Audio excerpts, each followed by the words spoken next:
Le testament du maître, la source du bien, de Peter Donov.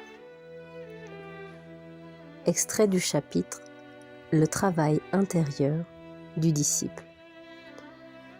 C'était une soirée de printemps, calme et claire. Nous étions assis autour de notre cher maître, sous les arbres de la cour. Les étoiles étaient visibles à travers les branches et nous pouvions entendre le chant paisible des grillons. Il y a des moments où le monde divin se prépare dans le lointain. Il y a des moments où tous les sons du monde sont en parfaite harmonie polyphonique.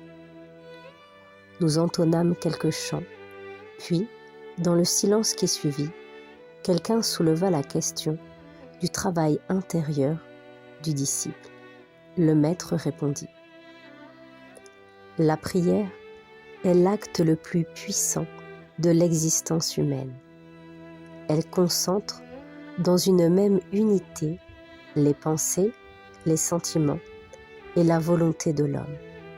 Une telle prière est puissante. Elle produit des miracles. La prière est le plus beau des travaux.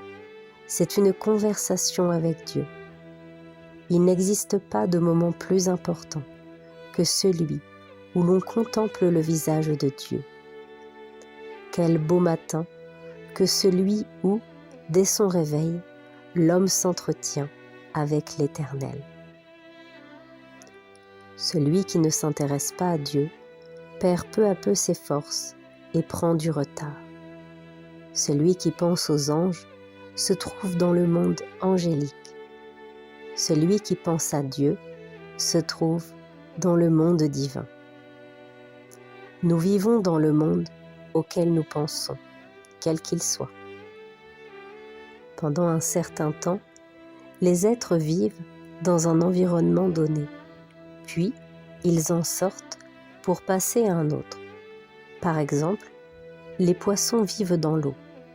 Au bout d'un certain temps, les plus avancés d'entre eux en sont sortis pour entrer dans un environnement moins dense. En raison des grandes limitations dans lesquelles se trouvaient ces poissons, l'idée leur est venue qu'une autre vie, plus favorable, était possible dans un environnement moins dense, plus subtil, au-dessus de l'eau.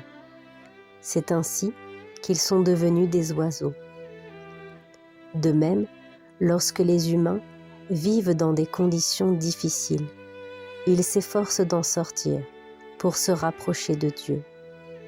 On s'efforce un jour, puis à nouveau le lendemain, et enfin, on entre dans une vie supérieure. L'idée crée la forme. Ce que dit la loi, vous êtes en contact avec ce à quoi vous pensez. La prière permet d'entrer en contact avec Dieu et les êtres avancés. Dieu parle alors à l'homme de l'amour et des êtres intelligents. Quand vous vous levez le matin, dirigez tout d'abord votre conscience vers Dieu, la réalité unique. Ensuite, peu importe votre activité, qu'il s'agisse d'étudier ou de travailler la terre, demandez de l'aide au monde invisible. Inversement, si le matin, vous commencez immédiatement à vous mettre au travail, vous oublierez la grande réalité et les forces intelligentes de la nature. Une loi stipule que lorsque l'on oriente sa conscience vers la réalité divine, celle-ci demeure à l'intérieur de soi. Et lorsque l'on oriente sa conscience vers l'ombre, on vit dans l'ombre. La prière et la contemplation sont des efforts de l'âme pour s'élever vers le plus haut.